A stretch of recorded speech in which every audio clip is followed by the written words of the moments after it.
Amerikanın Birleşen Ştatlarının prezidentinin Günörtük Amerikada Aziya boyunça yürütü inandan vekili, Amerikanın Birleşen Ştatlarının Hindistan Respublikasının elçisi Sergio Gore paytahtımızın binagarlık keşfilen bir bitiw sazlaşygy emele getiren döwlet serkinin binasyna geldi. Mehman bu ýerde Türkmen halkynyň milli gymmatlyklary bolan alabaýlary, aw tazalaryny synlady. Şeýle hem ola bu ýerde garkynç milli atasynnaky oýunlar toparynyň çykyşlaryna tomaşa etdi. Bu pursatlara menne ýatan çykmajak täsirler gaýlardy diýip mehman bellidi.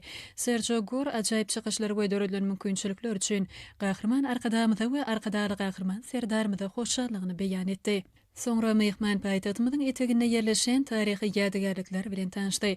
Belenşäli türkmen halkynyň taryhy asyrlaryň jümmüşini uzap gidýär. Şunu döwlet gurmaň we bina gaýlarmaň ajaýyp nusgasyny döreden pederlemeden taryhyň dowamyny döreden şäherleriniň galynylary almy esasy öwrenilýär. Munyň özi türkmen halkynyň dünýä ösüşine münasip goşan goşanlygynyň aýdyň suwtnamasy.